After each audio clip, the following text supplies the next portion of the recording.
Play it on Xbox One. Hello and welcome to the fourth and final Forza Horizon 4 live stream from Playground Games in the UK, and this week it's spring. Each week we've been showing you a different season from the game, and now we're moving on to the fourth and final season to take a look at, but we've got so much for you coming up in the stream. We're going to be taking a look at the brand new game. It's some brand new information on the game's soundtrack, something I know a lot of you are eager to learn more about. We've also got some inside info on the audio of Forza Horizon 4, including an exclusive look at the recording of the Forza Horizon 4 cover car, the McLaren Senna. We also have a big reveal of Forza Horizon 4 brand new team-based competitive online mode, Team Adventure, which is pretty exciting, and we've also will visit the city of Edinburgh, which I'm really excited about. And for all of you watching at home, watching on Mixer, you're going to have a chance of winning this in-game cosmetic item. Just get involved in the chat, and you may have a chance of getting your hands on the code for that item in Forza Horizon 4. But you know what? I am joined by the ever-present Ralph and Ben to talk us through the game. Thank you so much. Spring, tell us about it. It's here, isn't it? Yeah, this is the fourth and final of the seasons. It's the fourth and final live stream that we're doing here from Playground. We've come all the way through the year, and spring is the season we're going to be showing today. It's radically different visually from what we showed last week in winter. You get that same sensation in game, I think, that you do in the real world when winter turns to spring and life comes back to the environment.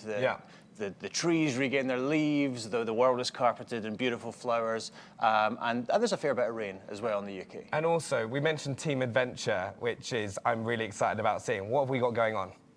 Oh, so we've got an awesome head-to-head battle with two teams. Simply the Test, who are the name given to a team of guys in the studio who are representing the Test team, and then we've got. Designers, of course, yeah. Brilliant name for representing. Who do you think is going to kind of take home the crown? Technically, Simply the Test is being represented by CJ, who was the best man at my wedding. So I kind of have to back that team, really, don't I? And what about you, Ralph? So I'm obviously impartial, but I do believe that the designers will take it. I mean, this is two teams, obviously. It's a big grudge match. These guys really don't like each other.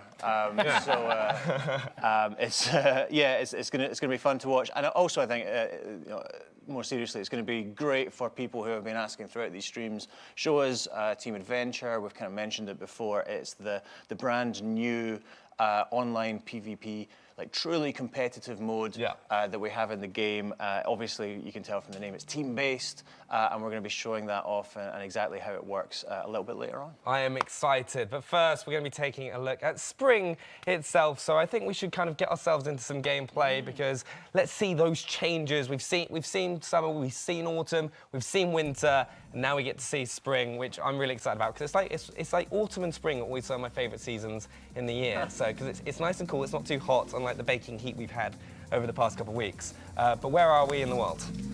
So we are actually towards the sort of north end of the Lake District, sort of on the border of what we would consider the English versus Scottish part of our map. And yeah, as you can see, Ralph already mentioned it, but it's a radically different visual to obviously the winter that we showed you last week. So all of the leaves have started to return to some of the trees. Some have sort of stayed skeletal and sort of give you that really nice difference in the silhouette interest in the world that is very specific to spring. We've also got loads more moisture sort of ambiently in the world. So it's our wettest season in Britain. That's represented in games. So you get a lot of that standing water, lots of the deformable mud that we talked about in autumn. But also the lighting model is also now updated with all the sky catchers that we got from the spring season in real life. So you get a slightly higher sun arc than you would in winter. So the days are slightly longer. You get a little bit more brightness generally to the environment. And also you get all these really lovely pops of colour. So you get all the wildflowers that start to carpet the woodland. All the trees start to explode with little blossoms. We know how much you love trees. I do love the trees. yeah. But yeah, it's a very fresh visual, and I think that's the thing for me that really typifies spring in Britain. Yeah. It's that really fresh, crisp feel, and most of that comes from the excellent lighting work that the guys have done upstairs. I just noticed Andy just took his wing mirror out. It was just kind of like, that doesn't need that going around in spring. So we have seen like the big changes of like all the seasons over the past 4 weeks. One of the biggest things I want to know is how's that going to continue to change from after the launch of the game? Yeah, that's a great question, because the last 4 weeks we've been showing kind of what the first 4 weeks, I guess, will be like when the game launches later this year.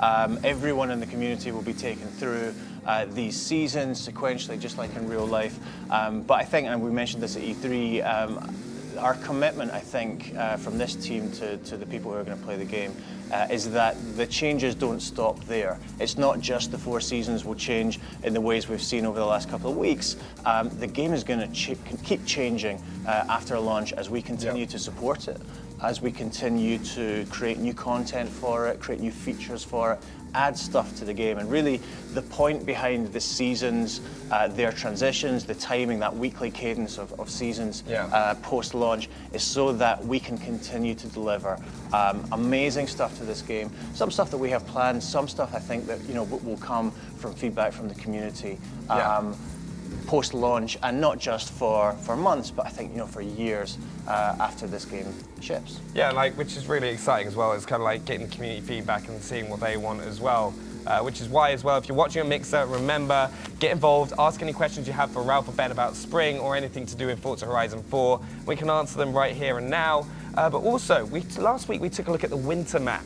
And I know we also have the spring map, which is going to go out on the Forza Motorsport social channels. So it's at Forza Motorsport and also at Forza Motorsport Official on Instagram.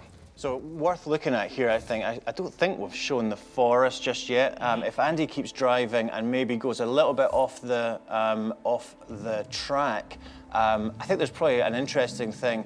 Definitely for people who have played Horizon games before, for people that have played Horizon 3 in particular, we've had a lot of feedback on how to put it, tree language, I guess, or smashable language we call it in the studio. It's something that we've actually worked on a great deal in this game. Basically, the feedback from 3 is that you don't know as you're approaching a tree if it's going to break or if it's going to stop you dead. And that gets pretty frustrating. That's something that we have spent a lot of time during this game working on. We've worked on a system whereby hopefully, and I think you can probably see it here, the thickness of trees is very clear as you're driving, even through a thick forest like this one, so that you always have a pretty good confidence level as to what's going to break when your car hits it and what's actually going to kind of break your car when you hit it. And as a result, and I'm going to challenge Andy to prove me right now, which might be a mistake, it's actually much easier to drive through wooded areas, even through dense forests like this, if you compare it maybe to the rainforest from Forza Horizon 3, which was a pretty perilous place to try and drive through. I think most people ended up just taking the roads through it. It's actually much clearer and much more readable as a player in Horizon 4. So that's something, it's kind of low level, but it's something that we're pretty proud of, and I think players will appreciate when they really get into the game. Yeah, it does look incredible as well. It's so much fun as well. Like all the trees, all the kind of like spring colours popping out, and just being able to kind of traverse through that world, because I know I was guilty of that in Forza Horizon 3. Every time going through a rainforest, I just hit a tree dead, hit my rewind as much as possible and try and find that perfect route through. So quite excited to try this out. But what else can people pick up with spring, Ben? With spring, well, so I kind of already talked a lot about what. All the colour. I saw the snowy mountain peaks in the distance. Well, that's true, yeah. So actually, you do get a bit of residual snow that sort of it recedes back up into the very peaks of the highest areas of the map. So you still get areas where there's a little bit of snow happening here and there. Also, like I know this is the sort of thing that I would personally get very excited about, Benny, as you know. But all the greens are a specific type of green. So spring has like we actually went out with colour scanners and scanned all the values of all the leaves from the trees at different seasons, and they're much fresher and they don't sort of go to that sort of darker value of green, which again lifts everything up and makes everything feel slightly more fresh than summer, where everything becomes much more mature and also much more lush in the environment. Right. Well, Ben, thank you very much for talking to us as well. I know you're going to be returning in a little bit, but I think it is now time to move on to more. We've got loads more coming up on the stream as well, including having a look at the soundtrack. We've also got that epic grudge match with the brand new Team Adventure mode, along with having a deep dive into the audio of Forza Horizon 4 and the recording of the game's cover car, the McLaren Senna. We're also going to be taking a look at Edinburgh to explore the game's beautiful city. But right now, we've got some news on that soundtrack, which Ralph is going to talk us through, which I'm extremely excited about. So Ralph, take it away. Yeah, well, that's right, and people have been on the chat in all 3 of the streams that we've done already asking about soundtrack. It's obviously something that people are really excited to hear about. Music is an incredibly important part of Horizon games. Going right back to the first game, music kind of sets the tone, it sets the atmosphere of the festival and of the driving experience. So I understand people are really excited to hear what's on the soundtrack. I'm gonna disappoint people by not revealing very much about the soundtrack. The music that's in it, that's still a couple of months away. That's something that runs right the way up till the game ships. But what we can do today is talk a little bit more about some of the radio stations that will be appearing in the game, which is great. I think we've got a bit of a graphic that we can stick up to show you the 6 radio stations within the game, and I can talk to each of them a little bit and tell you in particular who the DJs are going to be in these stations. So Horizon Block Party was made its debut in Forza Horizon 3. It's kind of our party hip-hop station. With us being in the UK now, we've changed the DJ for that station. And actually the DJ is someone that you might well have heard of. Mr. Jam is Radio 1 and Radio 1 Extra DJ, and he has been good enough to come and be the DJ for Block Party in Horizon 4, which is great. He's done a brilliant job of that. From memory, the other 2 stations which have been in every Horizon game, Block Party and Pulse, are back. People love them. For me, they combine to create really the sound of Horizon games. Scott Tyler is back as the DJ for Bass Arena. I've forgotten her name. Somebody help me out. Amy Simpson, thank you, is back as the DJ for Pulse. And they are offering exactly the same kind of music that they have done previously, dance music in Bass Arena and chilled electronica in Pulse. What else? We've got Timeless FM has come back as well, including the Australian DJ Don Thompson has emigrated from Australia to stay in touch with the Horizon Festival. And an old favourite that skipped a game actually, Horizon XS. Is back. So that is our rock station this time. That's where you're going to get your big riffs. And we have a new DJ entirely, a guy called Malk, who is the DJ for that station. And then the final one that I wanted to mention, and it's particularly appropriate because I think you can hear the music playing in the background, is a record label that we've worked with for a couple of games now. They're really good friends of ours. Hospital Records return for Horizon 4. And I think they're even more involved with the game this time. The music you're hearing, and indeed the station which will be in the game, is one which features completely new music from that label. So even if you're massively into your drum and bass or into Hospital, this is music that you won't have heard before. And if you remember at E3, that demo we showed, the soundtrack to that was entirely soundtracked by Fred V and Graphics, an artist on that label. They came into the studio, we worked with them to soundtrack and craft the musical experience of that demo, and that will be the opening 10 minutes of the game. So it's pretty exciting as well, because it's one of the things that I've always loved about Forza Horizon games is the music and kind of just spending time just going along like the road, like main roads, and just kind of enjoying it.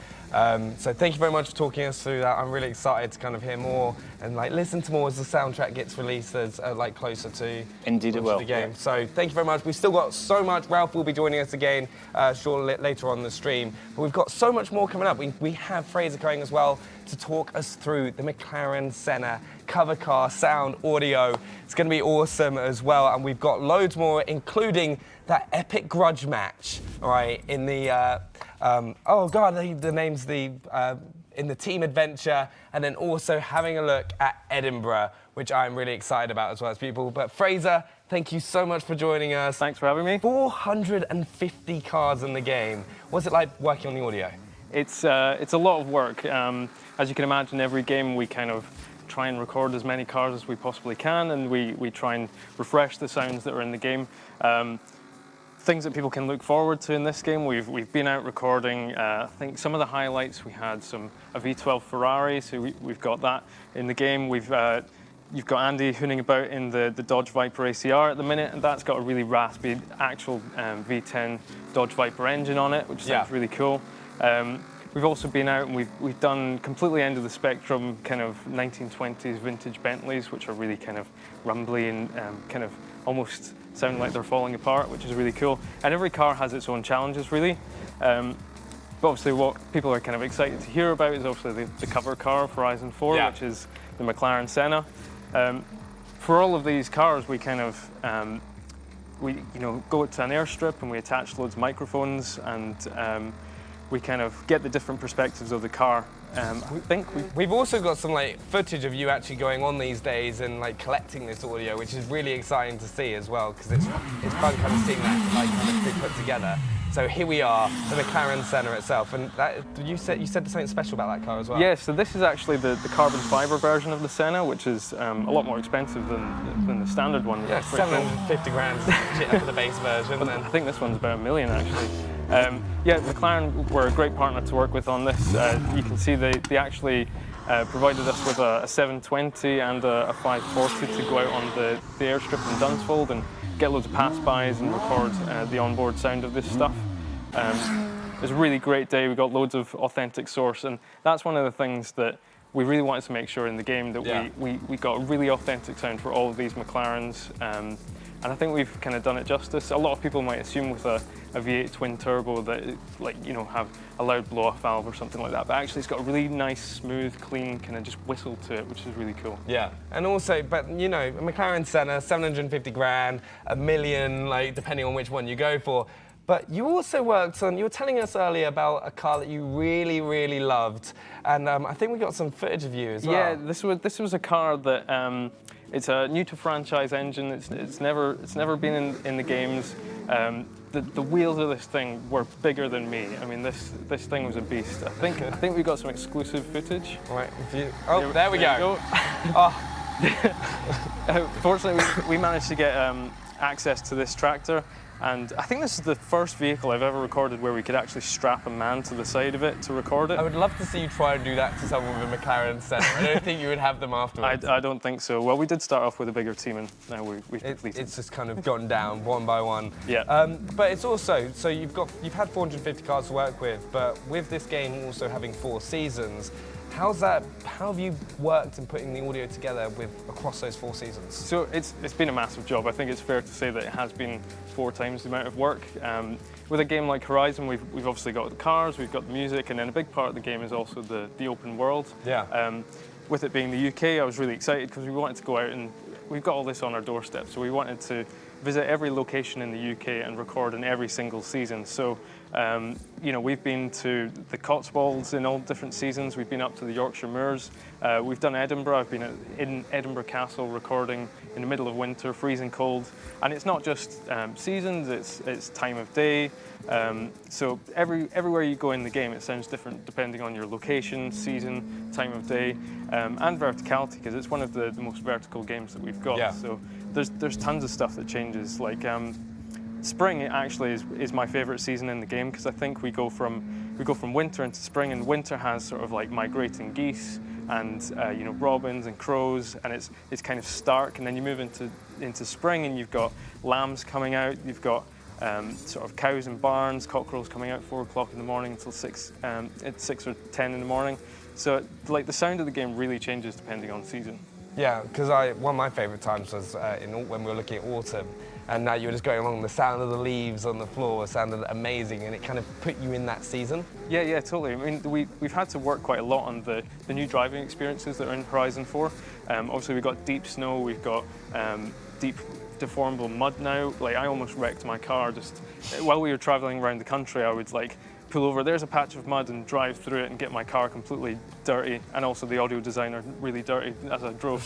What, he just stood there with a microphone? He stood there with a microphone, it just splashed all over just him. Like covered in mud. It's like, all right, we got it, great, move on. Yep. It must be so much fun though, because from the small amount of time that I've had hands on the game, the audio sounds exceptional. So thank you very much for spending time and talking us through it. Can't wait to see more as well. But we have got so much more coming from the stream. Big thank you to Fraser as well for talking us through the audio. Love the tractor and the McLaren Senna. but we have so much more, including that epic grudge match, which I am so excited to see on Team Adventure. We're also going to be taking a look at Edinburgh, and remember, we're going to be taking questions from you guys as well. So if you've got any questions, get them in the chat so that at the end, Ben and Ralph can come through as well. And if you've got anything about Team Adventures, we're seeing stuff, because we're going to be joined by Matt and AJ as well to kind of be going through everything. But kind of thank you very much for joining us, right? We are now here at the epic grudge match, right? First of all, though, tell us a little bit about Team Adventure. All right, so Team Adventure is kind of a natural evolution of online adventure from Forza Horizon 3. So two of the big differences are going to be, well, firstly, it's team-based, as you can tell by the name. So it's going to be a 6 versus 6. Yep. And the other thing is that it's restructured to really be a properly competitive game mode. So in Forza Horizon 3, you know, there were things like skills and clean, which kind of affected how well you were going to do. But this time round, it's just about how well you're doing in events, like, you know, what place you're coming in the race. Okay, and also this epic grudge match, right? So you're representing the test team, right? Yep. How do you think you're going to do? Well, the test team play the game every day for the last nearly 2 years, and the designers just make it work. they just design it. We're the ones who play it all the time, so we should know all of these courses inside out. We should know all the dirty tricks. So you should take this 3-0. Oh, absolutely. Right. So before we kind of get into the race itself, I think we need to kind of make a decision, right? Because your team is. Right, your team Dinosaurs. No, I keep calling you Team Dinosaur because it's Designsaurs. Yeah, we're Team Designsaurs representing the design team.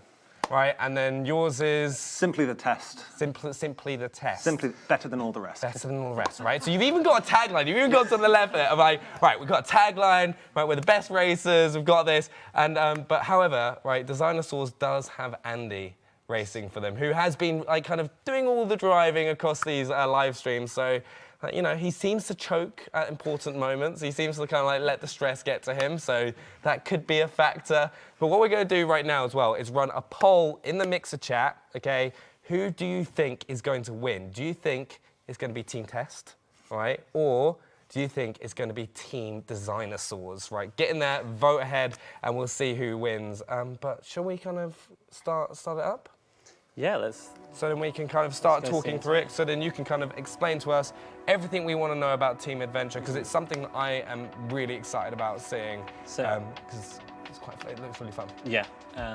So we've jumped in here, we're looking at it from Andy's perspectives on Team Designsaur, and he's just picked his car. I love how Andy's got like a very upfront nameplate as well. It's just like, make sure you remember who. Just so you know. This is Andy's car, this is Andy, right? by the way. Avoid.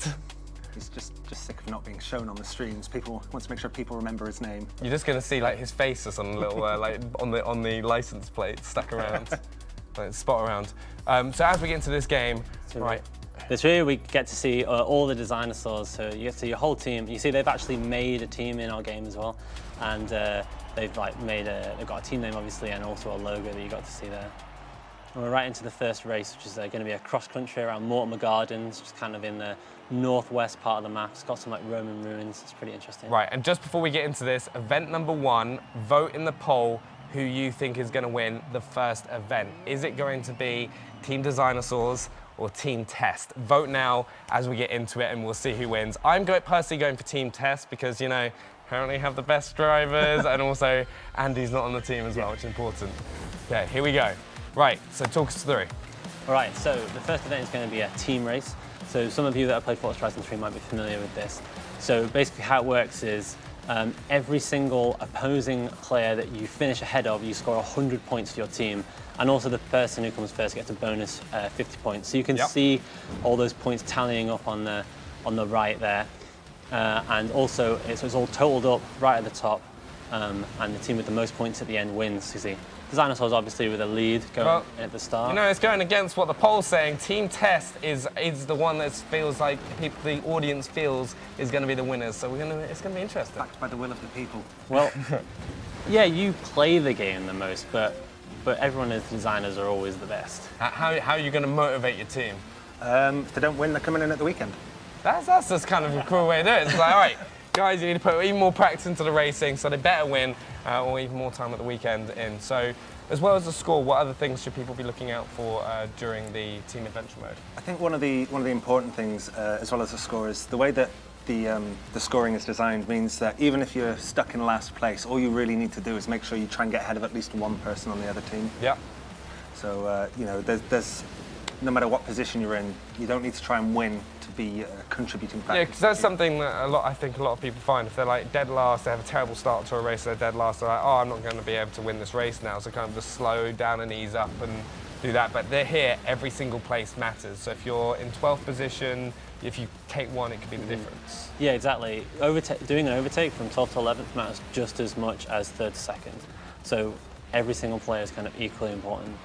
Have you seen like any tactics people have started doing already in like kind of play sessions as Andy's just crashing into people already? I think someone crashed to a shed there, so I'll give Andy a pass on that. Andy, I think the main thing is that because it's a team race, it's really important you don't interfere with your own team. Yeah. Like, you're not just out for yourself. If you accidentally shove one of your teammates into a tree or outside of a checkpoint, that's going to be really damaging for your team. So you need to be really careful with that. But absolutely do interfere with the other team. Knock them off the road.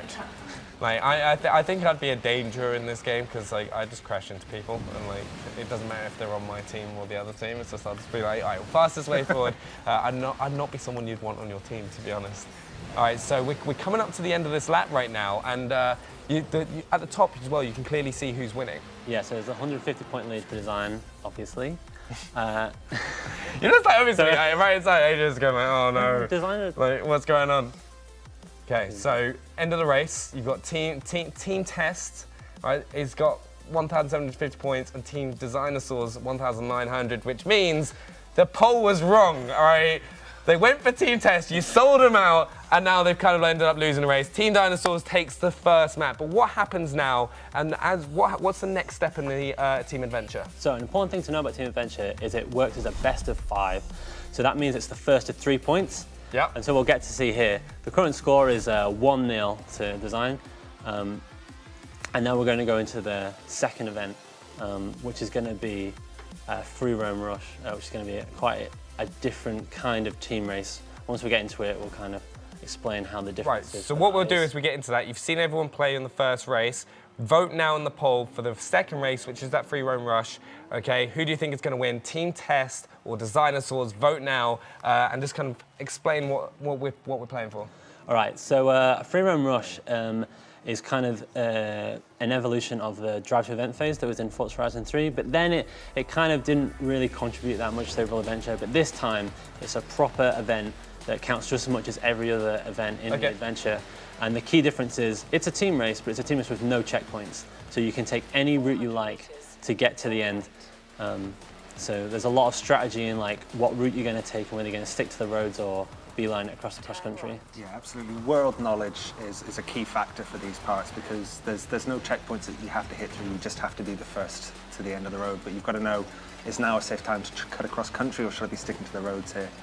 I think it's also going to be really exciting with seasons because seasons are going to change how you approach each of these races. Absolutely. So, you know, in winter, obviously that big lake freezes and that's a massive shortcut that opens up. Whereas, in fact, I think in this one they have to navigate around the big lake because it's not the quickest way to go. Well, yeah, you know, I don't know how about you, but I think this kind of driving your car into a big pool of water isn't going to go too well. It's not renowned for being speedy. No. Yeah. All right, so what's going on now? So this is the first time they're kind of going across country. So you can see there was the road was actually really slow in that case. So everyone just cut straight across the landscape and taking that shortcut to get ahead, which can lead to some interesting jumps, but it's all in good fun. And we also saw those destructible trees just kind of like bouncing around, just like flying across the sky.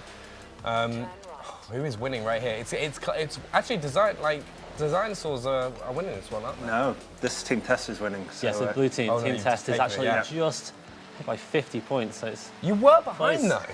Like you were like you're kind of pulling it ahead, and that Team Test is actually starting to rack up as you just get crashed into. Yeah, that was Dinosaurs taking their own teammates out there, literally not listening to what Matt said to avoid doing. After this, I'm going upstairs. Right. That was close. And Andy just kind of had that decision of does he go right and then just kind of followed the Dinosaur straight across the side. Yeah, he's managed to gain a bit of time there by taking that shortcut. Which is not what we want, really, because I am team test. All right, so it's working out. We're still in the lead. So, Okay. I find as a I think- spectator, I'm just also getting, just as well as like looking at the wall, I'm just keep getting drawn to that top right corner where you can kind of see each team's score, which is just constantly going up and down like a ping pong. Yeah, like Free and Rush is so variable. Like it's so easy to just make one mistake, crash into a tree, accidentally end up in the middle of the lake. Easier said, happens more than you think, and you can lose so many positions. or sometimes that shortcut that you take that leaves you in 12th for ages, all of a sudden you're just cut out ahead of the pack. Can you use rewind in the free run rush, or is it kind of like a... Yes, you can. We've actually made kind of a new version of Rewind that works in online races that just immediately pushes you backwards and no one else. So that's if you hit a tree, you can actually recover from it a bit easier now. That's awesome. Okay, here we go. And we're now coming up to the third race.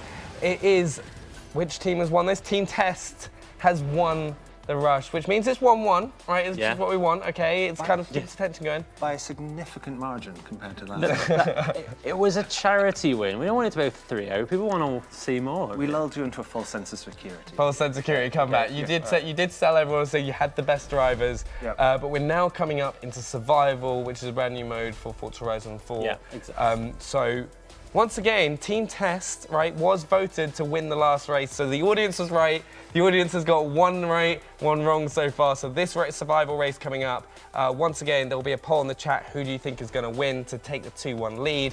Get involved. But what is survival? All right, so this is an anything goes to adventure, which means it's a mixture of racing and playground games. And we're playing a brand new playground game here that nobody's seen before, which is called Survival.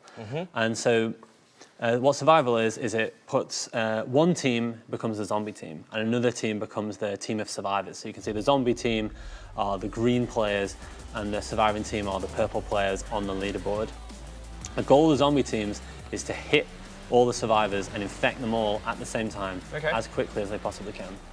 Which is going to create a lot of carnage as well. So you've got a time limit on the bottom right-hand corner, which is 4 minutes per round? Exactly, yeah. So they've got 4 minutes to try and do it. It's not very often that a team manages to last 4 minutes, but, you know, maybe design will manage to do that. You sound optimistic. You're like, Yeah. maybe we'll do it. Exactly, yeah. And so you can see on the leaderboard now, a couple of the survivors have gone orange, which means they're become infected. But the twist is they can actually get healed by crashing into their allies. Is that what we just saw on screen there, where Andy hit into his car? Absolutely right. Right. So what else have we got going on at the moment? So you can see on the right who's infected, who's alive. Yes, I think that's one of the key things. You've just seen now that we've dropped from the design team having 3 infected people to having no infected people, and that's one of the big sort of changes in this mode from the solo version of Infected, in that the game can change from being nearly lost to you being back in full form, going for that sort of 4 minute timeout. Yeah. So you can have like a huge swing of events. Like you could kind of have this moment. I think that's going to be a really exciting thing as a player as well, which kind of makes you want to hop on and play it. Is that you know that you could be like the last person alive, and you could just do like this epic comeback and like bring your friends back in. It's like you can you remember like Stuck in the Mud at primary school? It's a lot like that. Yeah. It's kind of like all you need is the mud as well. Yeah, so I mean, that's another good example. We were down to just 1 survivor on the design team, and the testers let him get away. You're dropping. Yeah, they all healed each other back up. This mode really is not over until it's over, which just makes it super exciting. And a team is just never out of the running.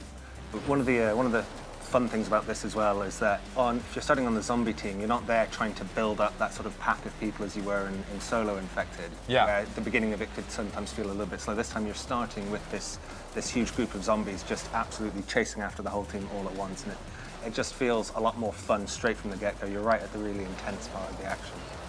So we're just going down. So Mike is the last survivor to kind of tag in. There's 1 minute 30 left. Can he do something special? Heal any of his allies? He's getting chased by 200 people. It's like everyone's just clashing into each other. Is he going to be able to do it? No. No. Right, so you know what? That was a decent time though. 2 minutes 30? Yeah, I think they survived for about 2:30, so yeah, it's pretty good. One of the super cool things is when there's only one person left, every single player is gunning for that player, so they want to get healed or get them. You just have a Super massive exciting. panic attack. You look in your wing mirror and just see 11 cars just chasing you down the motorway. Just be like, all right, move. So we've got our next round now, right, So- which is... So now we swap over. So the team with the zombies before, and now the survivors, and vice versa. So now we're going to watch from Andy's perspective, who's now a zombie. And one of the biggest changes is the mini-map, isn't it? Yeah, so when you swap teams, one of the things that makes a big difference is the minimap. So when you're on the zombie team, you can see all of the other players, whereas when you're on the survivor team, you can only see members of the survivors, so you can only see the purple players and the orange players. So you can get that, it gets a little bit nervy sometimes. Yeah, so what we're going to do as well is just, we're going to bring some gameplay back up in a second, but the biggest thing with Team Adventure is it's just kind of, it is that competitive mode where you can hop on and it's how you fill in the team. What kind of advice would you give people hopping in for the first time? So I'd say one of the key things is car choice is really important. We didn't get to see it, but you actually get the chance to see all the events that are coming from the adventure at the start. And so you need to really carefully think about what events you're going to do. Like, is there any cross-country races? Maybe I should pick a trophy truck. Is there any street or asphalt races? I should think about them. And if you know the map really well, you might be able to figure out where the rushes go and plan accordingly. Yeah, and you can also then, as well, you want to take into account the seasons too. So yes, it's, you know, a lot of cross-country events, but you know, you want to make sure you've got the one that you've kind of tuned or tweaked to be really good on the snow and the ice. Or if you know that there's a really quick and easy shortcut that you'll make most advantage of in the free run rush, maybe you sacrifice some speed in a street race for extra speed in the free run rushes. It's like planning ahead for the whole thing, because you can't change your car during the Team Adventure, can you? Absolutely, yeah. So it's kind of, you're going to get a different combination of cars depending on what you're going to be in the situation. Also, just a quick reminder for everyone watching at home, we are doing a cosmetic giveaway. We will be kind of getting back into the gameplay just in a second. But if you're watching over on Mixer, you have a chance of winning an in-game cosmetic. So get involved in the chat, ask some questions, let us know what you think. And we're going to get into that second round of the zombie survival. So you need to catch up. Yeah. Right. So yeah, we managed to get back into it. So the design team is now playing the zombies, we're watching from Andy's perspective. They just need to get them as fast as possible. The time limit is set to the amount of time that the first team took, that's 2:30. And so they just, if the zombie team manages to get them all before the time is out, then the designers team's going to win. Yeah, so at this point, the test team doesn't have to survive the full 4 minutes. We just have to survive longer than it took for us to hunt down all of the designers, which I'm sure they will. You've got a good chance as well, and we did mention the mini-map earlier, but can we kind of talk that through now that we can see it properly Yeah. top left? Yeah, sure. So as I was saying, as a zombies, you can see from Andy's point of view, he can see all of the other players on the minimap. You can see his teammates in green, the other zombies, and you can see all the survivors in purple and orange. Yep. Whereas when he was on the survivors team, he could only see his survival teammates, which you it adds a layer of tension because you can't see where the zombies are. You just see your teammates flicking from purple to orange as they get picked off. I think communication is going to be a big one as well, because I keep seeing everyone using the commands as well, just to kind of help each other out and kind of keep that movement away. Or sometimes say boop. Boop. Whatever you want to say. It's just like, did Spooky take someone out? Or, yeah, he did. Yeah, exactly. He is in the dinosaurs. So it's getting close. There's a minute left. Tess is down to 2 people at the moment. But it's entirely possible we can hopefully turn it all around and start healing up some of the infected members of the team. Otherwise, this is going to be a It's scary though. How do you approach this as if you get infected? Are you just going to kind of sit and wait for your team to come get you? Or are you going to chase your team? It's going to be interesting to see how people kind of take to it. Yeah, that's absolutely where the communication really comes in. Like, around the studio, we've been shouting each other, like, slow down, speed up, like, and behind you, I need you to heal me. Like, we're always shouting each other around the office playing, because it just benefits so much from that kind of communication. And he's just going to take 2 people out, like, straight away, just 1, 2, tap. And you've got Owen is the last person standing. He has to survive for 18 seconds. All right, 15 seconds. All right, and... If I was Owen, I'd be very disappointed. I'd march upstairs right now and say, you're not having your weekend. Where was the communication? I backed you guys. The dinosaurs are winning 2:22 taken. All right, so we finished the 3rd round now. We've got the 4th race coming up, okay? Team Tess has got to win this. Got to win this to stay in it. And so what kind of race have we got for the 4th race? so this is another free run rush event. So between each of the sort of circuit or point-to-point sort of traditional events, you'll always have a free run rush, which is the race to get to the start line, basically. Okay. So for those of you who are watching, you can vote in the Mixer poll right now. Who do you think is going to win? It is currently 2-1 to the Dinosaurs. And that makes it 2-1 as well to the non-chat, because the chat have been backing Test every single time, right? And the Dinosaurs are pulling it off, okay? You oversold Team Test, right? But you know what? They smashed the last they smashed this last time, so they could do it this time, okay? I'm not feeling confident now. I feel like I backed the wrong horse. Yeah, Team Design didn't win the last room rush, but I think that was just a fluke. I think. So one of the big things as well, when we saw just at the start of the race there, what determines the lineup? So the lineup is just based on the endpoint of the previous event, and it kind of interlaces the team just to keep it fair. So like blue, red, blue, red. Yeah, okay. And everyone gets set off facing towards the direction that they need to head. This is also this is where if you're playing at home, you're going to start getting stressed out. Oh my god! Like, and that was just like, how has Andy actually pulled that off and not just crashed into a tree? Because that was definitely a tree that would stop your car. Also, we've got some different questions. We've got some questions coming in from the audience right now. Matt Ignat says, how many different types of adventures are there?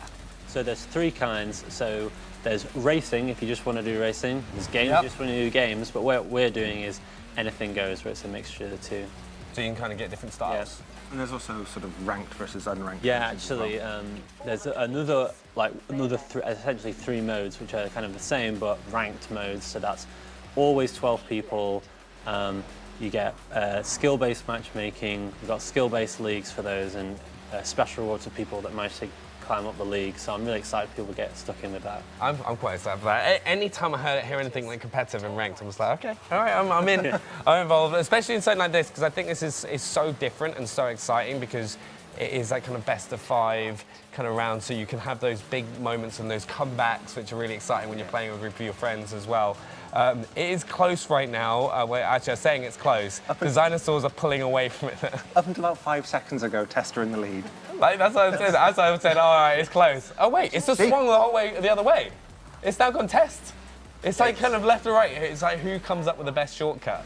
Yeah, that's the thing with freedom rushes, is the different shortcuts can pay off or sabotage you at different moments. So it's really hard to tell who is winning until right near the end.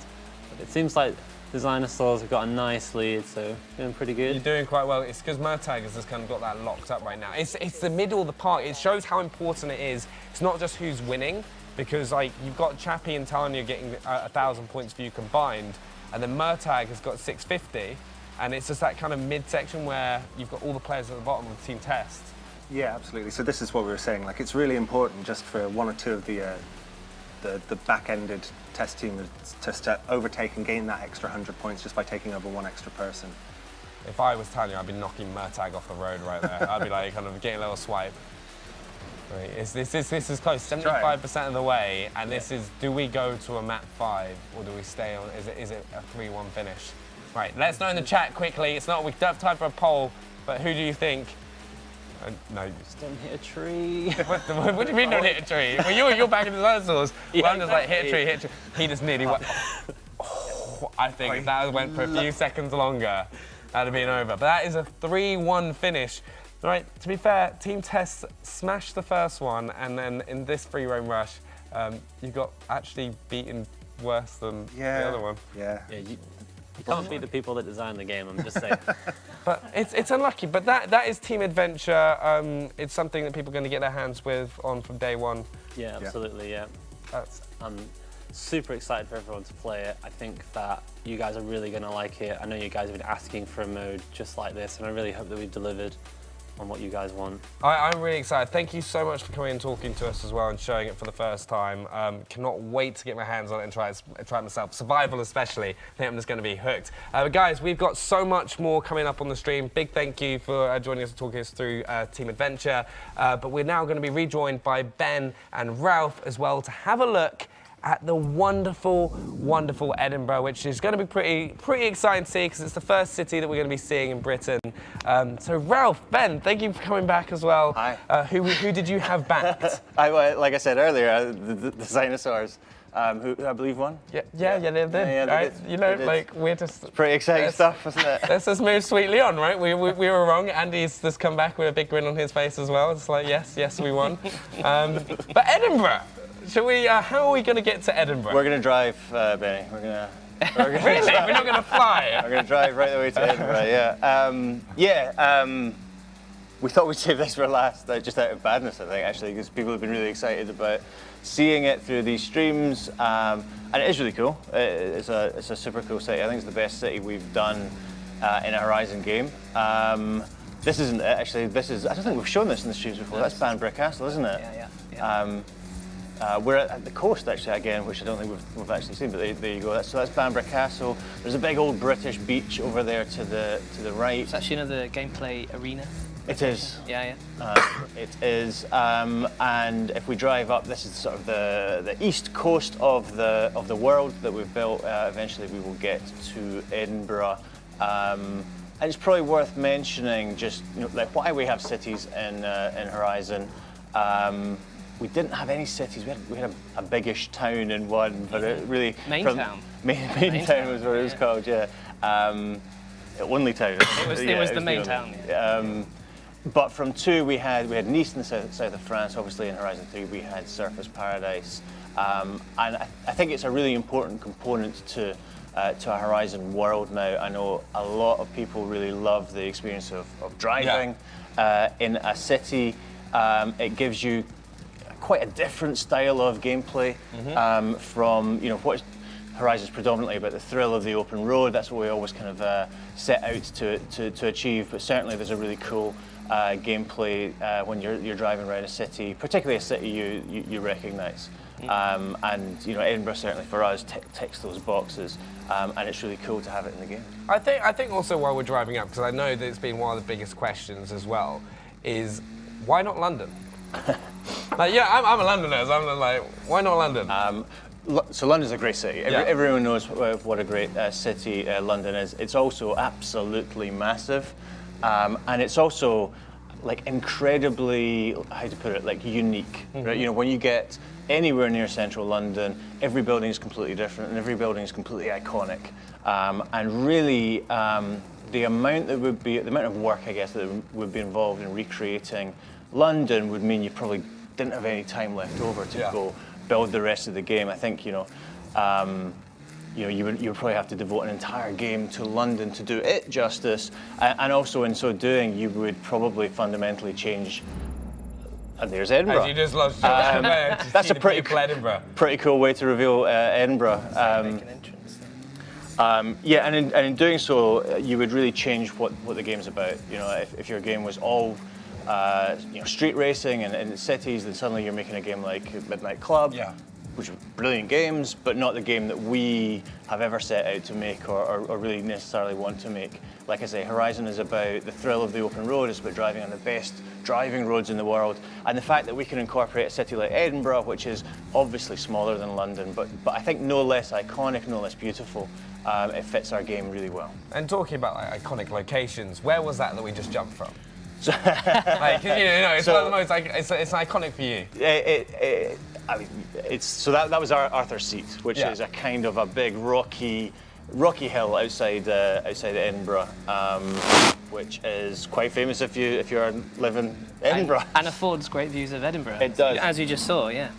But I think the other stuff that's worth talking about when it comes to Edinburgh is how cool the road network is in this particular urban environment in this game. So before with Surfers Paradise, it was quite a modern high-rise city, and it had that very grid-like road network, which afforded a certain type of experience. I think what's great about Edinburgh is the roads have obviously built up over time. There's a lot of history associated with this location, and it creates these really interesting pieces of road network that the level designers have been able to leverage and create some really unique races that I don't think we would have been able to create in an urban environment if we were in another sort of more modern city. Like, what other major locations are there which you would say in let's point out, so that's the Scott Monument. So we're on Princess Street, which is the main thoroughfare in Edinburgh. The street, it's the main street in Edinburgh. And obviously it has many famous buildings on it, not least of which is obviously the castle, which is just over there. Andy's driving away from it now, which is useful, but he's taking the scenic route. He is. Nice. While we're doing this route, we've actually also got a question from the chat as well, from Timberwolf. Is it true there are businesses you can use to make money, or is it just another fake rumour? Especially as we're going up to Edinburgh Castle, which costs a lot of money. It does cost a lot of money, and actually we revealed the answer to that question just a couple of minutes ago, I think, when we drove past. One of the Horizon stories which involves a player business, so that is not a fake rumour. You can. It's not fake news. It's not fake news. It's real news. Part of as part of some of the Horizon stories. To get into and play those stories, you have to go by a business, and the one that we just passed is called World's Fastest Rentals, which involves you buying. I believe a supercar rental business, and is that which is obviously to allow you to go drive supercars for fun, which is kind of the point of Horizon games. And once you bought that business, and as you progress that Horizon story, you will earn money from that business, and you will see that come into your account every time you log on. Okay, and then hopefully earn enough money to buy Edinburgh Castle in the long run for it as well.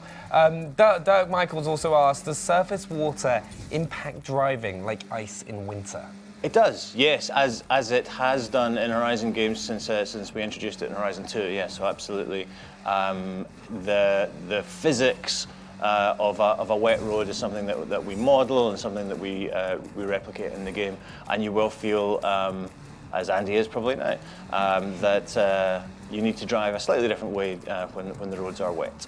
So also, one of the biggest changes in Horizon is day and night cycle. I think we're going to head over to a race so we can kind of see Edinburgh at night. Yes, we're going to do a street race, which Andy's going to drive up to in a couple of seconds. And street race thread in the game, they're all night races that it's appropriate time of day to be doing some street races, right? And Edinburgh in particular looks really, really stunning at night. There's a lot of work that we've done under the hood to really put a lot of new features into our night lighting model that we've never had before. So we're really, really proud of it, which is why we're going to be showing off in a couple of seconds. So I think Andy's just come around this corner here where the event start is, just down here. Here we go. So yeah, so we did show you a little bit of night in last week's stream. Yeah. But obviously Andy failing to hit a bonus board time and time again was probably not the best. I think they mentioned that in the chat. Yeah, that was. It's your time to redeem yourself. It's redemption. So I thought it was only fair to show everybody what night looks like when that's not happening, and also in Edinburgh where we've got lots of really cool things going on. So as I said on the previous stream, we've got true shadow casting lights now from the car and the environment, which is a feature for the Xbox One X. We've also got all of that stuff rendering it into the car bodies and reflecting off all the materials in better ways than we've ever been able to before. So you'll see all those pings coming off the metalwork. We've also got these really cool flares, which are a nice sort of, they're obviously our checkpoints for the race, but they also demo some of the cool lighting features that are going on off of those as well. And as you can see, Edinburgh itself is just a super cool place at night. So all the shop lights have turned on, all the street lights, all of the uplighting on all the sort of major monuments, which is a real feature of Edinburgh. So one of the things you'll always see if you Google Edinburgh on sort of Google search is all the cool uplit castles and monuments and things. So that's something that our lighting artists have been able to have real fun with this time around. It makes you really want to go and visit Edinburgh. I'm just kind of noticing that because it's a city I've never been to, and it just looks absolutely stunning. Yeah, it is a beautiful place. You should totally go. I will. It'll be next on my trip. We've also got another question from the chat where Beardia Bread asks, "What's the most common weather?" To be fair, I think we've really tried really hard to curate a nice balanced experience for everybody. So we've tried to make sure you get a bit of everything. You get overcast skies, as some people would assume would be the majority of the weather in Britain, but as we've sort of proved over the course of these streams, you also get some really gloriously sunny days as well, amazing sunsets. There was a quote by the famous painter Turner who said that Britain had 4 skies in one sky. You're bringing out a famous painter quote. There you go. That's what I do. Everybody loves me for it in the studio, especially Ralph. This is the first one I've heard. Why have we not heard these quotes earlier? Because I've been told not to do it. Oh, I'm joking. fair enough. It's one of those things though, I'm quite excited to see the change of weather as well. It's just kind of like when we went into that cockpit view, that kind of different reflection of the lights.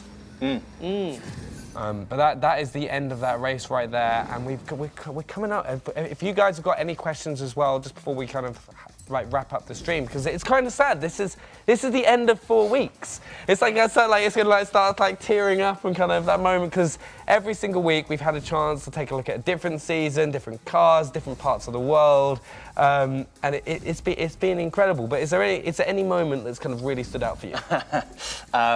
Many moments. all the bugs that we've revealed to you Yeah, over the course of each week. As Ben and I sit here. It's like, why does that happen? No, it's been a lot of fun. Honestly, it's not been something we have ever done before. We've been learning as we go. Apologies for that, but it's been a ton of fun. It's been great to hear the feedback from fans and from viewers on the game. It's been exciting to show what we've been working on for the last couple of years. Because. Generally speaking, we don't do anything between E3 and Gamescom, and this year we have. So it's been a great experience. Thank you to everyone for watching.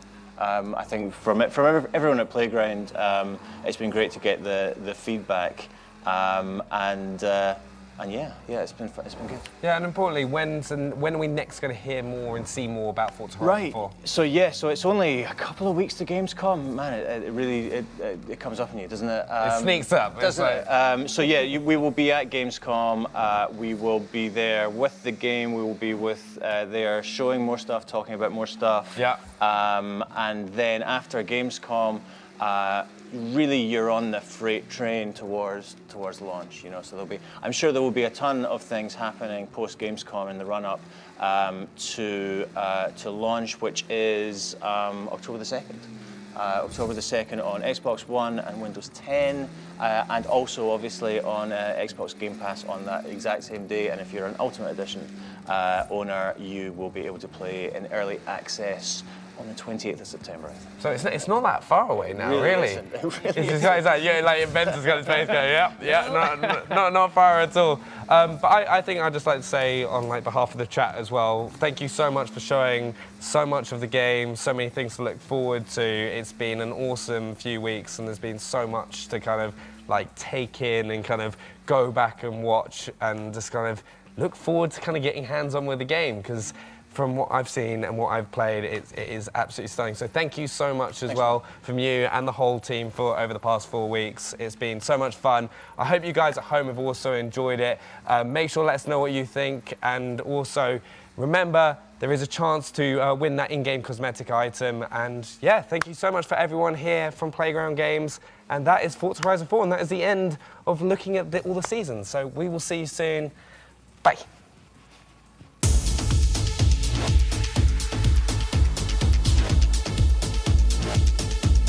What's up, guys, and welcome to the Forza Horizon 4 live stream from Playground Games. I am joined by Ralph. It felt like now is the time that we should start showing them more of this enormous game. Ben, I know you love the trees. Oh, I do. We spent a lot of time completely overhauling all of the rendering work that we put into our foliage. So all of our foliage shaders now do some really cool things, like they model the transmission of light through leaves, they model the specular across individual leaves.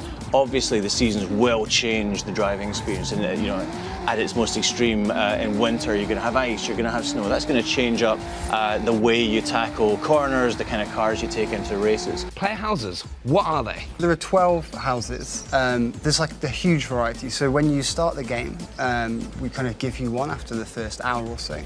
And then from there, you're free to go explore, discover them. Some of them are really well hidden. So my favorite is just deep in the woods. It's this huntsman's lodge. Yeah. So if you kind of fancy yourself as like a woodsman. Is drone mode still a thing? Drone mode is still a thing, yeah. Probably worth mentioning that this whole stream has been done in Horizon Solo. So, we obviously talked about how the game is a shared world game. It would be mostly online, I guess, is probably a good way of describing it. The objective we've come up with here, okay, is it's the first one to get it into the sheep into the horse in the quickest time.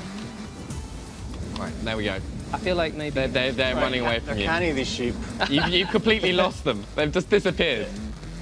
Actually, one other thing that's worth calling out there is we now have this view as standard on all of our cars. This is brand new. Oh, this is... Yeah, so this is something that we did for the E3 demo last time. So it's looked really great if you're using a wheel setter at home. So now everybody's got that option. But it is on all cars now. I think I am right. That is correct. Yeah. We're in the Highlands. We're in the north of the map, which we haven't really shown anyone yet, in an area of the world that's kind of bits of beautiful Scotland, right? We're going to show, by popular demand, the world map. So that's where we are, sort of northeast of the world. I know a lot of people were asking about the Goliath and whether it was going to return. If you notice there, it has. We've started up at the top of the mountain, as we saw, and we're coming down into this beautiful valley. Big slow-mo jump there. Being the size of what it is and how hovercrafts move around, they do drift a lot, which is going to prove a bit of a challenge for a player. What can you do in this shared world? Some of our team upstairs are helping us out demo this today.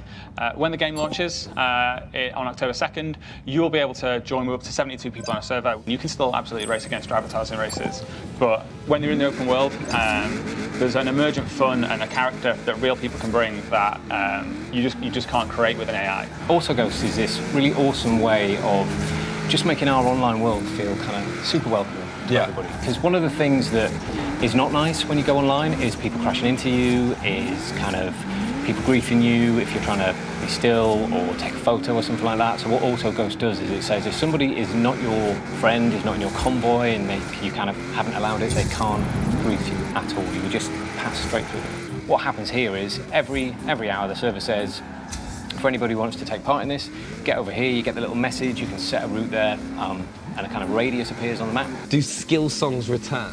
Skill songs, yes, they do very much return. Particular favourite of mine. I will not spoil how you get them because you will unlock them in a slightly different way. This is inspired from a real-life off-road adventure park, and it's translated really well. It's definitely one of the most fun areas in the game, I think, to play those playground arena type game modes like Infected and King. The mud looks incredible. So there's a system that analyses the whole world for different dips and divots and finds out where water would collect. For me, it is the most visually different season. It's the biggest visual change, as Ralph said, so that comes with a whole new set of challenges. And as you can see, this is the north of the map, so we've got some real heavy, dense snowfall going on here. The more elevation you get in the world, you'll get thicker snow. As you get a bit more south, you'll get like less snow, but maybe more frost, more wet roads, that kind of thing. This is our new way to earn skills and then spend those skill points on cars. And we decided, let's add a skill tree to every car. So drifting, wreckage, air, then you bank all of those points. You then earn skill points to spend here. You now get daily challenges, so they're like bite-sized challenges that you can do. The weekly challenge is all about getting into like a particular kind of special car. Do all 4, and you get all of the Forza points. And just wait for the perfect item in here that you want to get. How has it been kind of working with the team and like kind of getting this all put together? Like our job is to mainly focus around like the presentation of the game. So we're looking at like menu systems, the HUD. Our menu's a lot more flexible, which is great because it allows us to be a lot more creative. Can you talk us a little bit more about the white space? Yeah, it's been a lot of work. You can kind of see it there in the background. One of the things we really wanted to do this time is be able to control the lighting conditions. Some cool stuff to look at while we're waiting for everything to fall into place and load. Can we talk a little bit about the bonus boards? Let's. It started in the very first Horizon game. We've found the fun in it. We've found the different types of gameplay that can be involved in finding and smashing a bonus board, of which there are usually about 150 in the game. I think we're going to the first one. All right. Do you reckon he's going to do it first try? Right. So just to be clear, it's up in that top pipe there. Here we go. Is he going to do it? No. There's too much left. Feels really familiar. No, hold on. Oh. No, it's too short. In order to... Oh, there we go. Right, we got the first one. Round of applause.